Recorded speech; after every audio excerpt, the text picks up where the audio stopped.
Hey everybody, Dr. Duncan here. We're in the unit Climate Change 7 where we're focusing on rivers and water supply and climate change. This is part 2 of looking at the solutions for the coming water crisis here in the southeast. In part 1 we talked about dams, and we talked about how dams have been used in the past and how they might play a part in helping us with water issues in the future. But how there's a lot of reasons why people are not really embracing dams like we used to in last century. Those reasons being everything from environmental to cultural to economic. So what other solutions do we have for coping with issues of water supply? Well, one of them has been in use for a long time, and that is to tap into the water that is below ground. Uh, we refer to water that is near the surface as well as deep below the surface as groundwater, and we typically refer to water that is the deeper portions of that water that are locked in rock layers we often refer to as aquifers. In this case, I'll kind of use those terms interchangeably because that's good enough for our purposes here. This cartoon illustrates how groundwater is accessed. There can be everything from shallow water wells that you see in the center left to mid-depth wells to very deep wells. And when you basically drill a hole through all this rock layers and so forth, and then tap into where the water is below ground, the hydrostatic pressure, so the pressure of the rocks and all the water above the water that's down there, winds up forcing that water up through the piping that goes down the well hole. And that's how that people get water from wells, whether that's a city that supplies its citizens with the well water or it's farmers that are doing this for agriculture. Now, where does this water come from? It ultimately is all part of the water cycle, so it's on the grand scheme of things, it's in circulation. The inputs to the groundwater come from rainfall, as you see here depicted in this illustration. The shallow water, groundwater, and shallower aquifers are recharged relatively quickly. It can take anywhere from a few months to a decade or two or three for water to make it from the surface into these groundwater storage units that are below ground. For deeper water aquifers, it can take hundreds to thousands of years for the water to reach down to these levels. And especially for those deeper level aquifers, they are not, you can't consider them as renewable resources over this human time scale, because when we pull water out, it will take a very long time for water to be replacing what we pull out.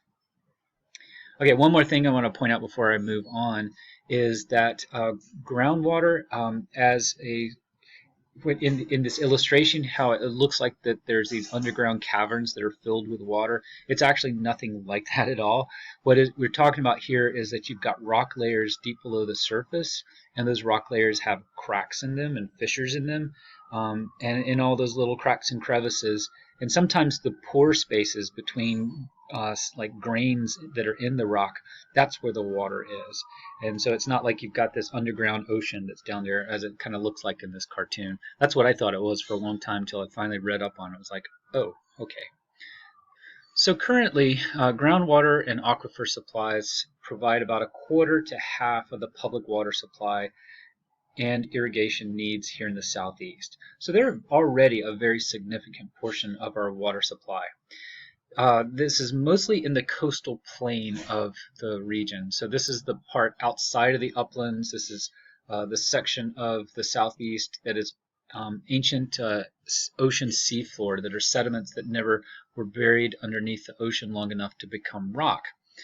And the reason that that's the regions that rely on groundwater and most is because when you're in the uplands, you have to drill through a lot of rock to get to where there's water below the surface, and it can be kind of hit or miss whether you hit rock layers that have water in them, and sometimes that water is not potable, meaning it's not safe enough to drink, even with processing at a water treatment plant. So most of the the wells in the southeast tend to be on the coastal plain, where that water is in layers of sand and some loose limestone, some relatively recently derived limestone that's not really super hard rock, that has lots of pore spaces that accumulates all that water. So mostly in the coastal plain is where we get our groundwater here in the southeast. Now, many aquifers here in the southeast and throughout the U.S. and across the world are being overused, which means that we're pulling out more water than is going in terms of rainfall. Across the southeast, between 1 and almost 3% of groundwater reserves were depleted in just about a 10-year period in the beginning of this century. One geologist that I read about described it as being there's just too many straws. Too many farmers and too many cities are tapping into these groundwater supplies for this to be sustainable, and we're pulling out more water than is going in.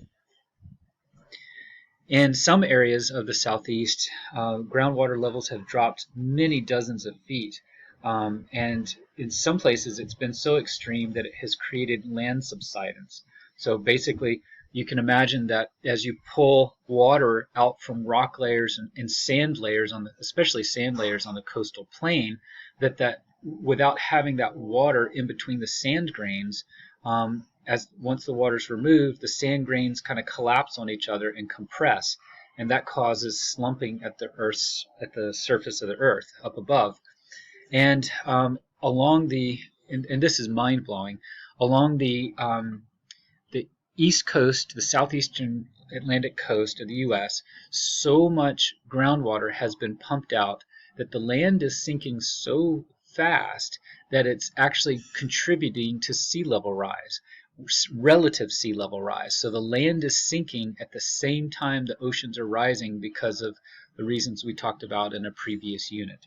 And for that reason, it's the southeastern Atlantic coast that's seeing some of the worst of sea level rise in all of the U.S.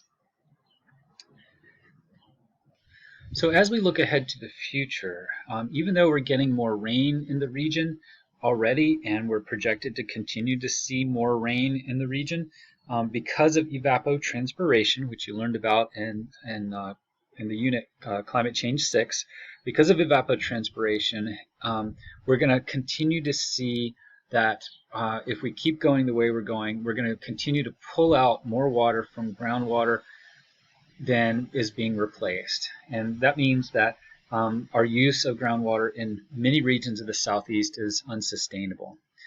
So is this a solution to the water crisis in the southeast? Well, in some areas it'll work. In some areas there'll be the projections are in terms of rainfall and in terms of how much groundwater they're using now, there will be enough that they can supplement their water supply with more groundwater. But in many other regions, this is not going to help. One big example of this is Atlanta. Atlanta doesn't rely on groundwater much at all, or if at all. I actually haven't read that it uses any groundwater at all. And the reason being is that it's sitting on a ginormous slab of granite, which is a very solid metamorphic rock that doesn't have cracks and fissures in it and doesn't store any water in that rock. And so Atlanta just simply doesn't have access to aquifers. And so Atlanta is relying on surface water primarily instead of groundwater. And that's why Alabama and Georgia and Florida are arguing over the Chattahoochee River all the time, because if Atlanta was not on top of all that granite and had access to groundwater, the battle over the river, the Chattahoochee River, would not be quite as intense. So groundwater and aquifers not going to be the big solution that we need for addressing the climate water crisis. Well, what about some technological fixes? Can't we do something with technology to help out? And the answer is that yes, we've actually got some technology that is being used in some places here in the southeast and in a few other places around the world. And that process is called desalination. Desalination is basically where where engineers create a filter, represented in the cartoon here as that brown square. The filter has pore sizes that are small enough to let water through. Well, let me try that again. They're large enough to let water molecules through, but small enough that they prevent salt from going through. The salt being represented by the larger blue blobs on the left-hand side of this. In order to get water to flow through the filter, you have to pressurize that water and push it up against that filter. And it's the pressure that forces the water molecules through the filter. Altogether, this is called reverse osmosis because you're forcing water against the chemical physical gradient that it would naturally want to do, which is to mix with the salt and the salt water. So you're forcing the water to do things that it doesn't want to do at a molecular level. The problem with desalination is that well, hang on, I got ahead of myself here. I want to say that in the U.S., desal provides about 2% of our water supply. It's mostly in a few isolated communities where freshwater supplies are really hard to come by. San Diego is one of those. Southern California is very dry, high population density, lots and lots of people, very little fresh water. The company has built a desal plant there, and so far has been able to to run a profitable business selling that water to the local utilities. There's a couple places in Texas that are doing this, and a few other spots. It's slowly spreading as a solution around the U.S. But why is it slowly spreading? Why isn't it more rapid? Well, that's because this is a very energy intensive process. First of all, the filters are very expensive to create, and then you need a whole plant that, like a whole industrial plant, in order to do this at a scale that produces enough water and is economical. And it takes a lot of energy, a lot of electricity to pump this water and run it through this reverse osmosis process. And that means that it's actually taking anywhere from 44 to 70 times more electricity to produce water by way of desalination than it does to produce fresh water through the typical processes of, for example, harvesting river water and cleaning that, or harvesting groundwater and cleaning that. So this means that the water produced through the process of desalination is very expensive water. And for that reason, many regions are not really looking to this as a solution. During a drought, it'd be great to have a desal plant. It could provide water for a community. No problems. That would be excellent. But the problem is that when you get wet years, those plants are going to be unprofitable. It's much cheaper during wet years to get your water from surface waters or any groundwater reserves that have been recharged. And so there's no reason then to make this much more expensive water when there's other water that's freely available in the landscape.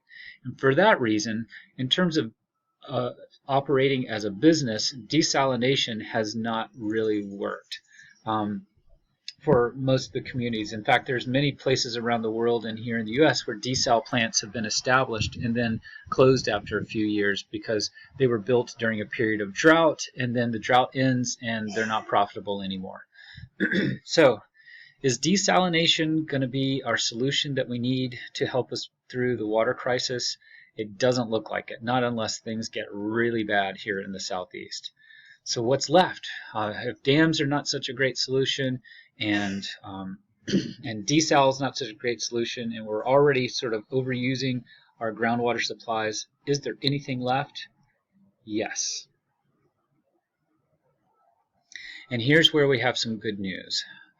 The practices of water efficiency and conservation turn out to be very easy to do and very cheap to do. This is simply reusing the water that we have, or using less of it in the first place. Let me give you an idea of what water efficiency and conservation would be. That would be installing plumbing features that use less water than standard plumbing features. You've probably seen this by now, but you can buy, and some of you've probably used, high efficiency toilets. The typical toilet uses about 5 gallons of water per flush. That's a lot of water, right? That's more water than you need to do all the cooking that you usually do for several days just in one flush. For those of you that do your own cooking, or for those of you that have people cooking for you, for example, if you're eating out of the cafeteria. A high efficiency toilet will only flush about 1.3 gallons, much less. So that's an example of water efficiency, doing the same thing that we've always done, flushing toilets, and doing it with much less water. That's efficiency. Conservation, water conservation, is doing fewer things with water. So instead of, for example, washing your car at home with a hose and lots of water, which is usually uses like over 100 gallons or more to wash your car at home, you go to a car wash facility which recycles its water and can do it much more efficiently. Another example of conservation would be if you're a homeowner or a business owner, instead of having a lawn which needs a lot of fertilizer, needs a lot of water, etc., you instead replace that lawn with a drought-tolerant garden or plants that don't need as much water. Saves you money and is also good for the environment because you're having to pull less water out of rivers and lakes and groundwater and so forth. So that's an example of conservation, doing fewer things with less water. Between the two, water efficiency is the easier solution because we don't have to ask people to change their habits. For example, if you install a low flow toilet, a high efficiency toilet, you don't have to ask people to change their toilet practices, right? But if you ask people to not have as much lawn or not to have any lawn, then that does change. You're asking them to change the way that they're using their land and how they use and enjoy their land. So water efficiency tends to be the lower hanging fruit of the two in terms of making progress on water conservation. One of the benefits of water efficiency and conservation is that while dams and new wells that drill down into groundwater and desalination plants, those all increase the cost of water delivered to consumers, water efficiency practices bring costs down. They either bring costs down because the water that is piped to you is cheaper because it's produced more efficiently, or as a consumer you're using less water, so your water bill is lower. Either way, it's an endeavor that pays for itself. An investment into these water efficiency and water conservation measures winds up saving ratepayers money either way, whether it's directly out of their pocketbook or they're just paying less money for the water that they do buy. A couple of case studies. So cities are discovering this around the U.S. and here in the Southeast as they look at their populations that are growing, and they're thinking, where are we going to get all the water for all these people? It's been great for the economy, but we got to keep people, got to keep them wet, got to get water to these people. And so cities around the Southeast have looked at their options, everything from dams to desal plants to groundwater, and many of them have come around to that water efficiency and conservation is the way to go. For example, in Columbia, South Carolina, if they were to use water efficiency and conservation instead of putting in a new dam, it would save between $45 and $100 million in terms of money outlays to provide the same amount of water. That sounds like a good savings to me. If I lived in those communities, I know what I would be voting for. Charlotte, North Carolina looked at the same kind of problem, and their difference between dams and water efficiency and conservation was between $75 and $160 million. Atlanta, between $300 and $700 million. It's that much cheaper to provide the same amount of water via water efficiency and conservation. And as just a reminder from that section that we talked about on dams, dams cost up to 8,500 times more than water efficiency per gallon of water. So if anybody's like looking to save money and not spend a lot of extra money that's not necessary, water efficiency and conservation is the way to go. All right, so let me give you some examples of water efficiency. So we've been talking about it kind of abstract here. Let me give you some more solid examples of what this can look like. A lot of the utilities that pipe clean, drinkable water to your homes and apartments and dorms and businesses and so forth, they use a system of pipes to get that water to you. And in many cities, probably most cities, those piping systems are leaky, really leaky. Many of them are old, sometimes over 50 years old, and so you can imagine that there's been lots of opportunity for cracks in those pipes to happen. Back in the day, these pipes that were put down were put out of various stone products that are actually breakable. Today, they put in lines with plastic piping that doesn't break. So the upgrades these days avoid the problems of leaking like we've got from these old systems that depend on other pipes that can either rust or can get broken by tree roots and things like that. So people that have looked at this have totaled up how much water is lost to leakage per day, and you can do that because you know how much water is being produced by your water processing plants, and you know how much water is being used by the ratepayers, and it turns out that about 6 billion gallons of water is leaked out per day in the U.S. That's the equivalent of anywhere from 14 to 18% of the total U.S. daily water use. Let that sink in for a minute. We are producing a lot of water and losing 14 to 18% of it leaking out through leaky pipes. That is not very efficient. If we invest into finding these leaks and repairing them, then we can essentially that winds up providing the water that we need for the future. That would be the equivalent of providing us with 14 to 18% more water than we have now. And for this reason, many cities that are embracing water efficiency and conservation, one of the first things that they try to do is to find leaks and patch up those leaks and replace their water lines with new lines, new piping that is not vulnerable to breakage and leakage. Another way to work in water efficiency into the system of providing us with the water that we need is to do retrofitting of existing infrastructure. So that means, for example, replacing old toilets that use like 5 gallons per flush with the new high efficiency toilets. The same with water fixtures. Old faucets and things like that in an old home are not very water efficient. They didn't have to be back then because there weren't as many people and water was much more abundant.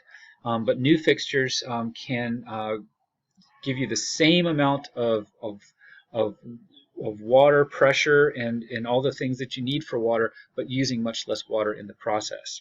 Modern dishwashers use a lot less water than older dishwasher. Clothes washers, the same. Okay, so retrofitting existing infrastructure is one of those solutions. Now here you run into an economic problem because some families can afford to retrofit, but other families can't. And so this is why it's important for utilities and cities to provide programs where people can replace old inefficient infrastructure with newer infrastructure, newer products that are more efficient, and the city helps or the utility helps pay for that new purchase. This has been done in Atlanta and many other cities in the U.S. So, for example, let's say I was going to replace the dishwasher in my kitchen from an old unit that uses like, I don't know, 20 gallons per wash to a new unit that's going to use 8 gallons per wash.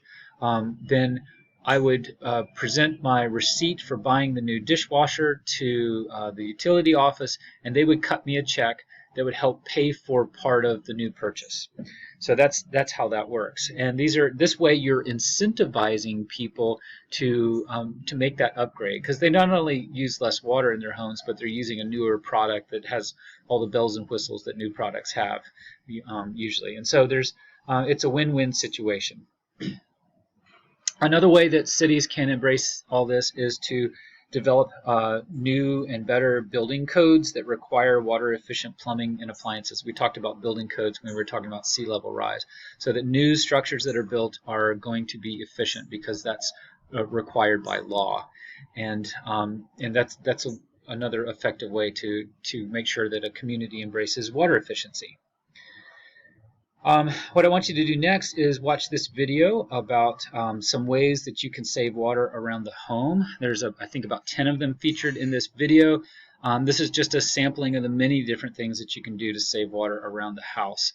I know some of you live in dorms or apartments where you don't have control over the plumbing that is in your that you're living with, but someday you might live in a situation where you can have control over the appliances and the plumbing that you use.